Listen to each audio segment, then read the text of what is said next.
guys, here in a nutshell with me, Ina. Naku, ang pag-uusapan natin today ang pagkalis ng Pilipinas, pagiging OFW. Meron daw, I think, nasa 12 million na ang bilang ng mga Pilipinong naninirahan abroad, nagtatrabaho abroad. Of course, about 1 million nandito yan sa Canada. And every year, parang parami pa rin ang parami ang gustong mga ibang bansa to find better opportunities. So ang tanong na gusto kong masagot for this episode is, do we see an end to this? Palagay nyo darating ba ang panahon na ang mga Pilipino gusto lang manatili sa bansa natin para doon magtrabaho naman? O kaya kakausapin natin ako, special guest, si former Presidential Advisor for Political Affairs, Ronald Llamas. Naku, minsan lang ako magka-guest na hindi taga-Canada, Seka. Talaga? Oo naman. Siyempre, puro Canada yung mga story ang fini-feature ko dito. Thank you for being here. Maraming salamat. No? Sana hindi ito yung huli. Ikaw nagsabi niyan. Ako. For those who might not know, kami po ni Sec Ronald, every week nagkikita rin po kami. Ini-interview ko siya for another online program that I have based in Manila. Ang show po na yan ay Politiscoop. At ang pinag-uusapan namin doon ay mga samot-saring issue tungkol sa mundo ng politika sa Pilipinas. Nako. But for this... At mga bolang kristal. Correct! At marami ding followers yan si Sec dito sa Canada, ha? Alam ko yan. Okay, but for this episode, Sec, OFWs. Okay. Yan. Una nga, teka nga muna, ikaw ba naisip mo bang mag-work abroad dati? Hindi. Pero yung aking angkan, yung aking pamilya, ay karamihan nasa abroad. Oh, really? Yung mother ko, yung sisters ko, ay lahat nasa New York, New Jersey. Yung mga kamag-anak ko, tsahin, pinsan, nasa New Jersey or Daly City. Practically, dalawa lang yata kami natira sa Pilipinas. Oh. Magpinsan, lahat nandyan. Yung dalawa kong daughters, nasa Europe, doktora, tsaka isang painter. No? So, ako lang na naiwan dito. Bakit ka hindi na-influence, kumbaga? Well, alam mo naman, nung college, naging editor ng aming campus paper, naging unang presidente ng student council under martial law. Yan. So, nalulu na ako sa pagiging aktivista, sa pakikipaglaban dito. At syempre, isang bahagi ng aming training ay nationalism. Yeah. Diba? Yun at medyo bumauna ng konti. At ngayon naman kasi nakakabiyahe ka naman eh. Hindi na ganun ka mahal ang mga biyahe, marami kang discount. So, pwede kang, yung mga hindi mo nagagawa dati, nagagawa mo na ngayon, at pwede ka pa rin bumalik. Yan. No? Halimbawa, almost once, twice a year, dinadalaw ko yung mga anak ko sa Europe, dahil ikakasal na rin sila. This year, sa mga foreigner, sa isang Dutch, yung panganay ko, at sa isang French, yung bunso ko.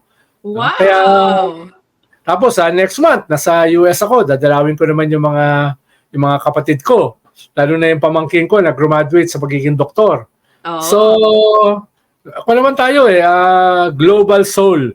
Yan. At in short, si Sec, hindi niya kailangan mag-ibang bansa to make comfortable living back in the Philippines. Mapalad siya in that sense. Hindi tulad ng milyon-milyon nating kababayan, Sec, which I'm sure you understand what they're going through also. No? Dahil yung mga pamilya mo, naghanap din ng opportunities abroad. Yes.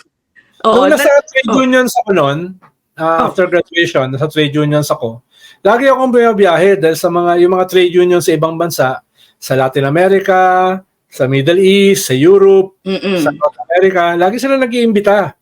Kaya bata pa lang ako, early 20s, bumabiyahe na ako dahil sa mga trade unions. Yan. Mahirap lang dahil wala kang pocket money noong mga panahon na yan. So, ang napupuntahan mo, ang sumasalo sa'yo, mga OFW. O ba? O, tingnan Kahit wala kang pera, hindi ka magugutom, hindi ka mawawalan ng tirhan. May makasalubong ka lang sa kalsada ng OFW eh. No? Mag-aalok na sa'yo ng pagkain. Mag-aalok na sa'yo ng bahay. Halimbawa, nung una kong punta sa Europe, na-stranded ako dahil nagkaroon ng kudeta Sina Danny Lim dito. November 30, December 1. Pabalik na ako galing sa isang labor trade union conference sa Portugal. Pabalik ako ng Pilipinas at nag-stop over ako sa Netherlands. Pagdating sa Netherlands, hindi nakaalis yung aeroplano ko. Dahil sarado ang airport dito sa Pilipinas. Yeah. So, na-stranded ako ron. Wala akong visa. So, in-interrogate ako for several hours sa airport. Anong ginagawa ko dyan? Binigyan naman ako ng temporary visa. Pero paglabas ko, wala akong kapera-pera.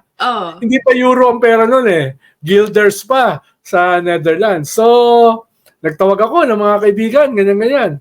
Ayun, for 2 weeks, nabuhay ako sa tulong ng mga OFW natin sa Netherlands. Ayan. Yan talaga ang Pinoy. The bayanihan spirit is very much alive even abroad. Okay, pero pag-usapan na natin ang tanong nga, Sek, na gusto kong masagot. Matagal ko na ito rin iniisip, and since I moved to Canada, lalo ko siyang pinag-iisipan.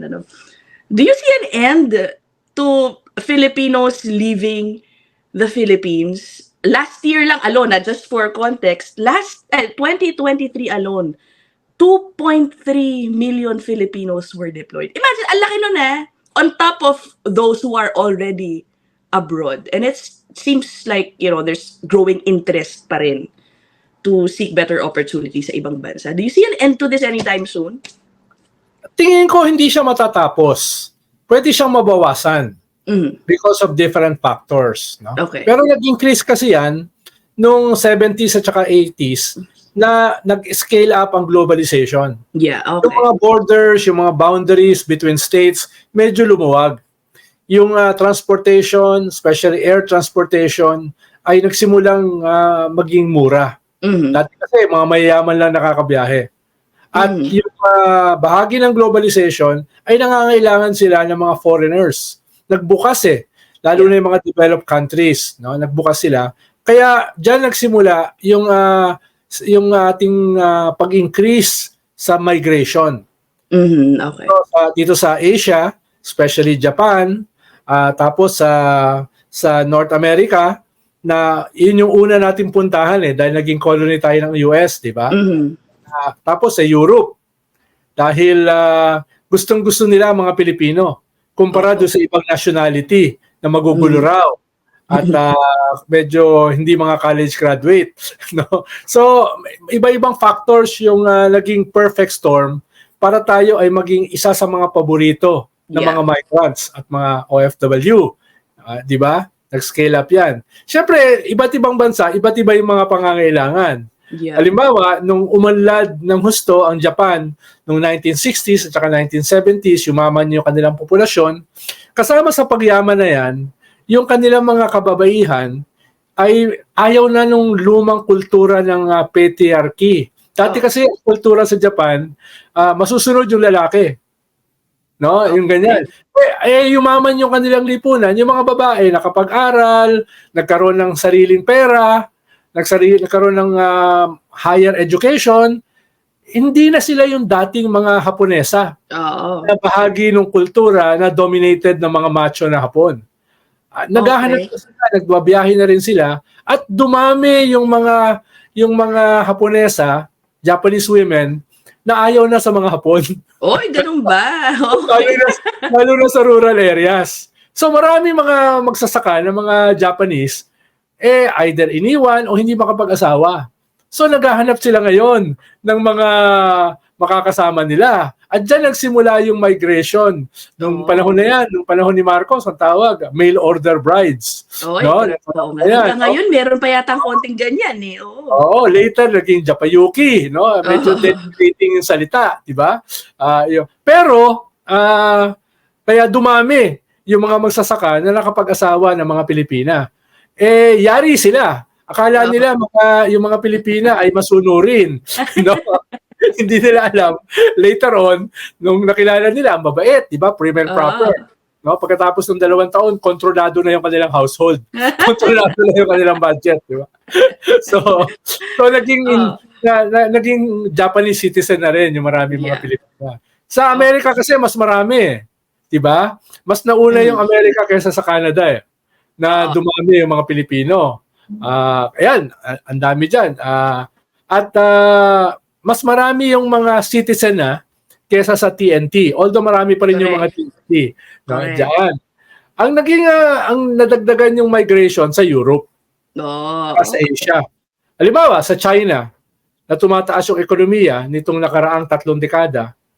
Nung bumiyahe ako dyan, 10 years ago, una kong biyahe sa China, ang dami Pilipino. Lahat ng hotel, almost 100%, ang mga banda Pinoy.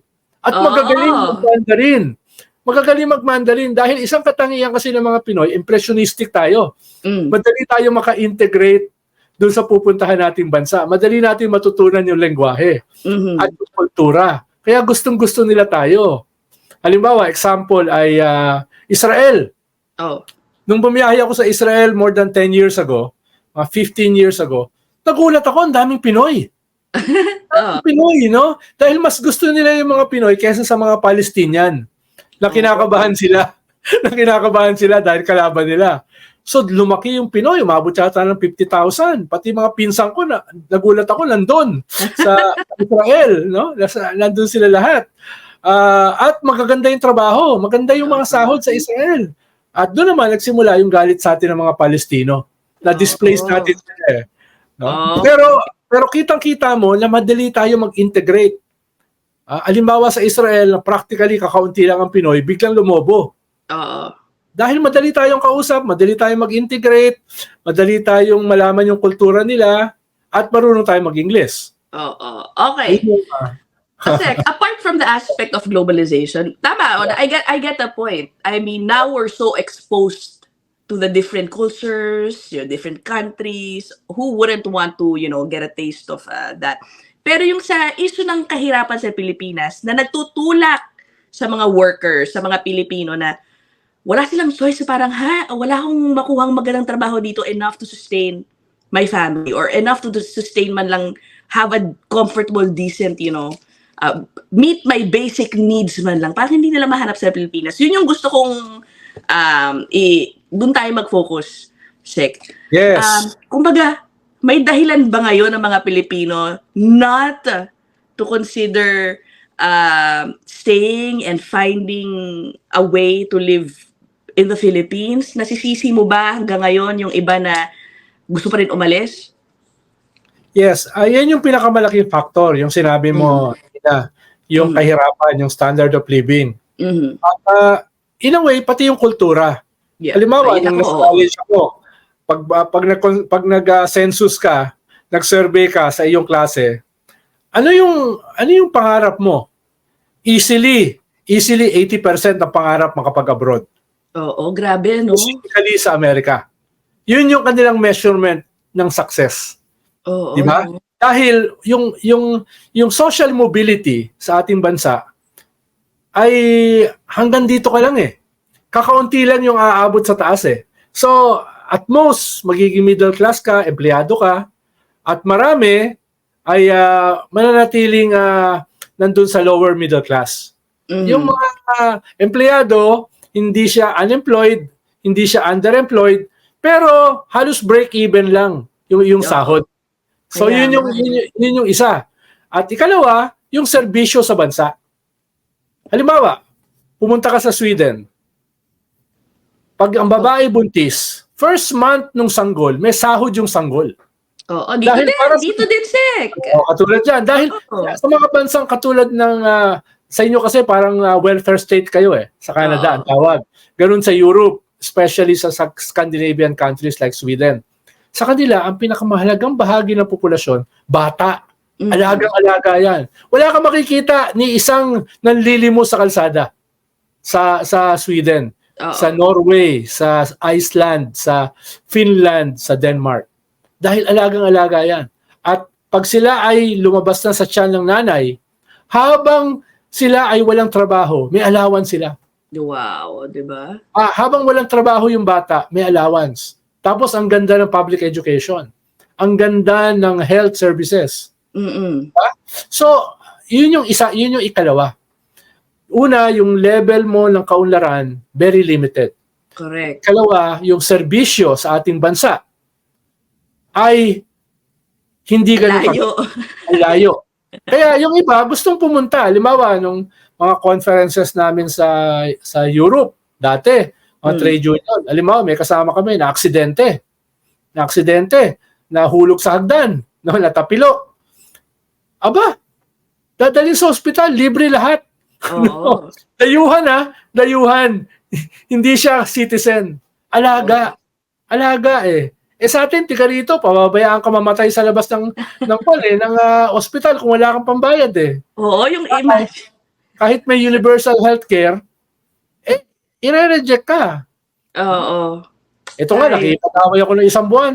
Dahil may mga mahihirap, bibigyan mo ng guarantee letter galing sa Senado. Correct. Tapos, hindi tatanggapin ng mga doktor. Yung mga professional fees, ayaw nila ng GL, guarantee letter. Gusto nila ikaw magbibigay. Kaya nga may guarantee letter dahil mahirap ka eh. Kaya ka pinibigay ng GL. Tapos ang gusto ng doktor, hindi, magbayad ka. Dahil delay kasi pag guarantee letter yung bayad sa doktor. Delay lang eh. Ayaw ng mga doktor yon. Gusto nila, ngayon din, bayaran mo. So, yan yung problema.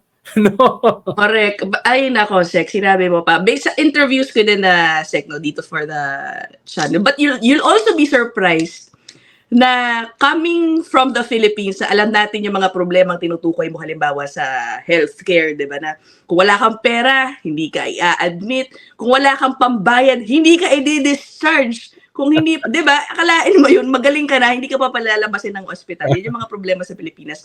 Dito sa Canada, although healthcare is free, Sek, there are problems, halimbawa, kasi because of the surge in immigrants, number of immigrants, hindi kinaya ng healthcare, so there are...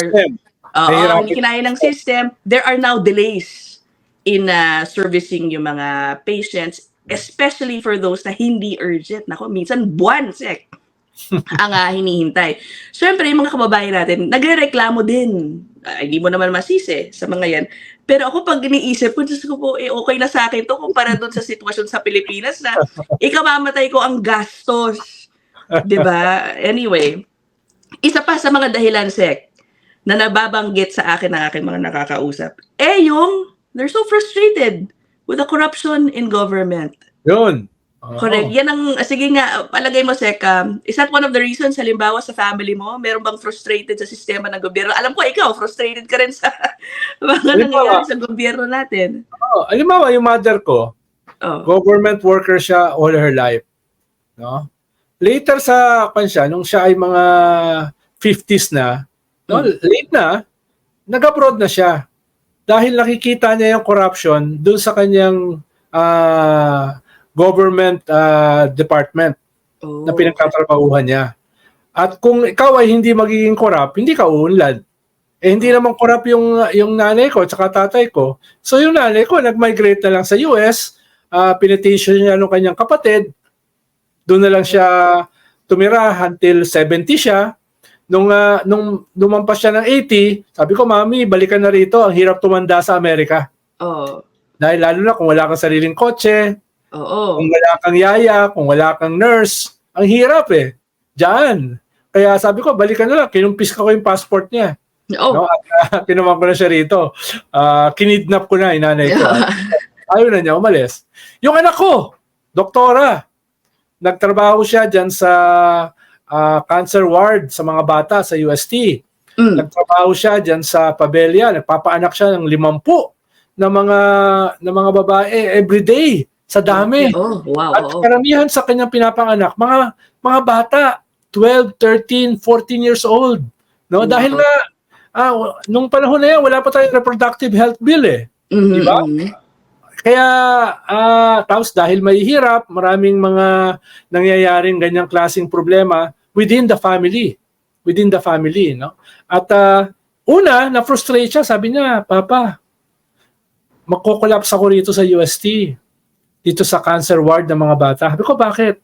100% mortality, no? Uuwi siya sa bahay, umiiyak siya, humahagulgol dahil may namatay siya ng mga pasyente ng mga bata. Sabi niya, Papa, yung cancer treatment around the world, advanced na.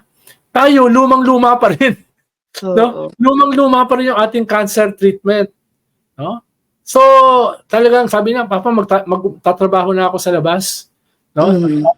Dito, madedepress lang ako eh. Madedepress lang ako rito. Tapos, nagtatrabaho That's siya for the check, i-clarify natin sa public health yan sector. Hindi pa nga yung public private pa yan. Private pa yan. Ay, UST nga. Saan ba ulit? Oo nga UST pala. yan, Okay. Lalo na sa public. Oo. Pabella Hospital, talagang hirap na hirap siya. Talagang hindi na siya halos natutulog. Paanak lang siya. So kasama yan sa problema ng kahirapan.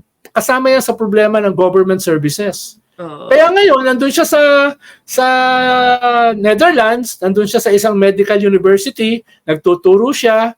Siya ngayon ang expert sa health and climate change. Wow.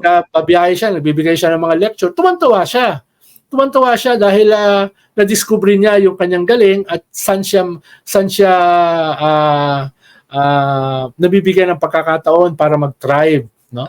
Sabi niya, ibang-iba rito yung sistema kumpara sa Pilipinas. Correct. Talagang mahalaga sa mga Europeans yung health, yung kalusugan. Oo. At imagine, dito may skandalo ka lang sa Senate, di ba? Yung mga doktor na pinapaboran yung kanilang yung mga pharmaceutical industry. Diba? Binabayaran sila, binibigyan sila ng mga trips abroad para ang bibigay nilang mga reseta ay yung mga mamahaling gamot ng mga pharma firms. Diba yun ang nangyayari? So, imagine, Sek, yung anak mo doktor na.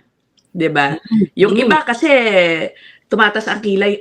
Doktor ka na sa Pilipinas? Gusto mo pang mag-ibang bansa? Mas mahihirapan ka lang doon. Mga ganyan. Dito ka na. Maganda ng buhay mo dito. Sa Pilipinas ka na. Imagine the others.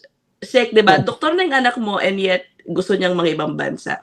Yung iba na nangingibang bansa only to become a domestic helper. Mag-start out sila as domestic helpers. Imagine that.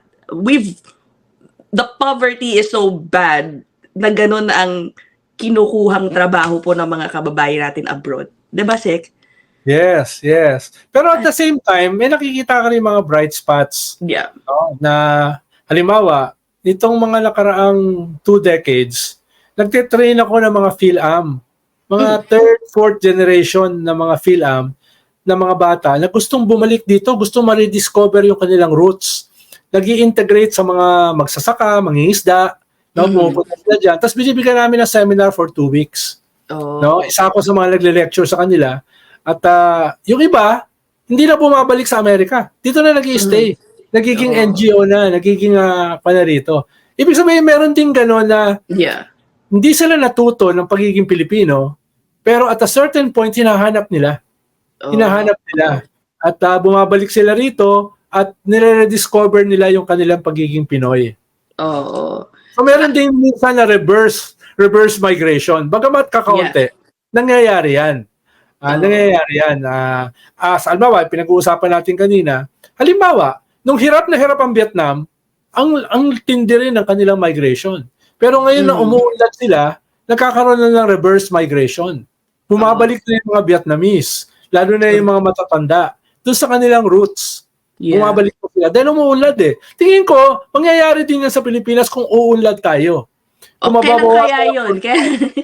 Ngayon, sa nakikita mo dyan sa ikaw yung nandyan sa atin ngayon Palagay mo? Baka matagal pa. Baka umuwi. Baka matagal pa. Ay, nako. Tapos, Sek, yung issue pa ng oath, yung contribution, yung gobyerno natin needs to strike a balance between, yung pros and cons of having OFWs, di ba? Yes. Kasi may concern na, pati yung mga professionals natin, yung matatalino sa atin, umaalis na ng ibang bansa. There's yung article may sinenda ko sa iyo, 'di ba? Na parang nagkakaroon ng brain drain sa Pilipinas because the smarter professionals, they want to earn more, earn better, and the Philippines can't give it to them. Pero baka in the next few years, medyo mabawasan yung ating OFW. Hindi katulad ng 2 million. Bakit? Dahil nag-deteriorate yung ating education system. Yung ating learning, dati kasi comparatively, dahil magagaling tayo mag-English, marami sa atin ay nakapag-aral kahit papano. Pag abroad, medyo either skilled workers or professionals, medyo wanted tayo.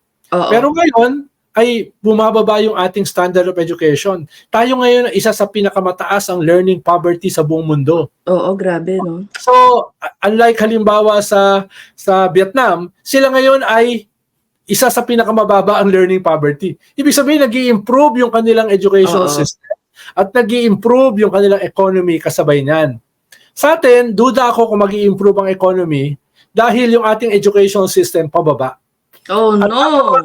tatamaan yung next wave, siguro in a decade's time, yung next wave ng mga OFW. Paano yung OFW natin, tatanda na yan eh. Di ba? Oo. Yung iba, mag-retire na, baka wala nang pumalit sa kanila. Dahil You nga, think? Grabe naman, ano ba yun? very competitive ngayon eh. Oo, Very well, totoo competitive. din. Kalaban mo ang Thailand, kalaban mo ang Vietnam, kalaban mo ang China. At sa ngayon, yung mga bansa na yan, mas maganda yung education system kesa sa atin. So, mas pipiliin sila. No? Oh. Lalo na dun sa mga, ngayon kasi, ang Pilipino, wanted tayo sa BPO sector. Oo. Bakit? Magaling tayo mag-Ingles. Magaling tayo mag-Ingles. Pero, kumagaling na rin mag-Ingles ang mga Chinese. Kumagaling na rin mag-Ingles ang mga Vietnamese. Kumagaling na rin mag-Ingles yung ibang Latin American countries. Dahil nag-i-improve yung kanilang education system. Tayo hindi. So, ina-quandary tayo eh. Ina-quandary tayo dahil ang biggest dollar earner natin ay OFW. Oo. Yung pinakamalaki. Kung yan, in the future ay mababawasan, tatamaan yung ating ekonomiya kung yung ating ekonomiya ay hindi mag-i-improve. Hindi mag-i-improve na in the sense na ang kita ay remittances. Sa ngayon kasi tumatayo ang ating economy because of remittances. Correct. Record high ang remittances. Pero hindi yan solusyon sa problema ng bansa eh. Ang solusyon sa problema ng bansa ay industrialization, manufacturing, comparative advantage para may mag-invest sa atin. Yan yung kulang.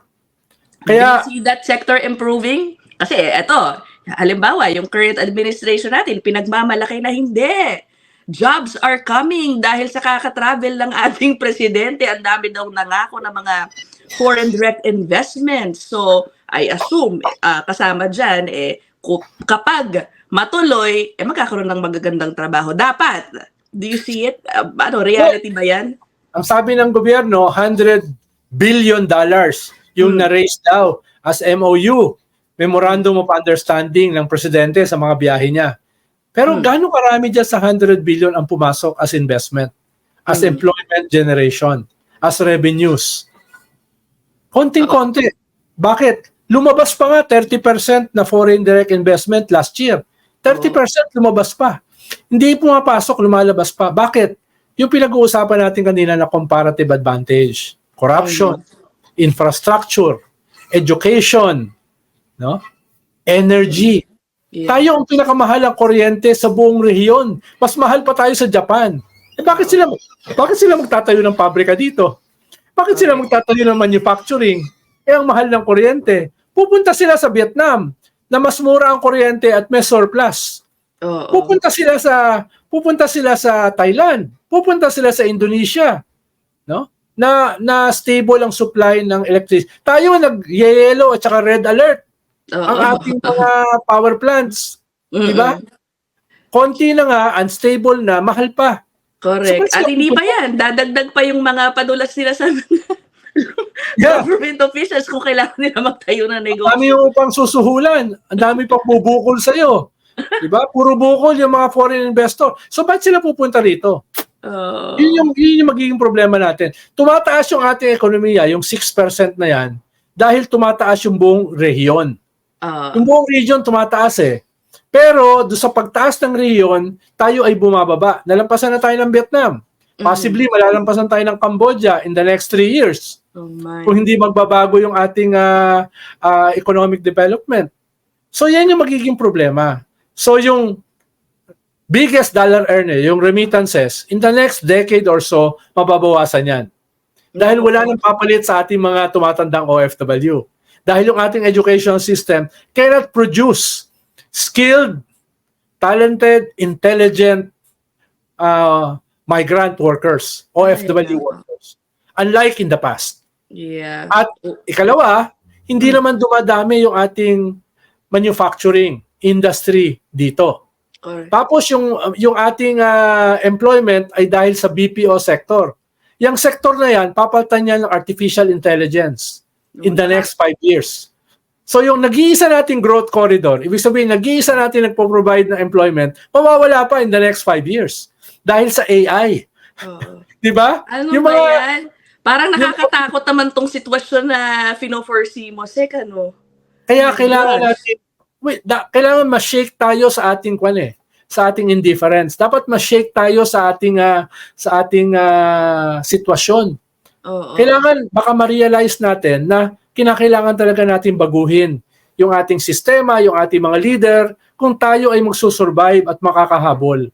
Lalo na yung susunod na generation. Halimbawa, tumataas ngayon ang ating nationalism, patriotism. Bakit? Aggression.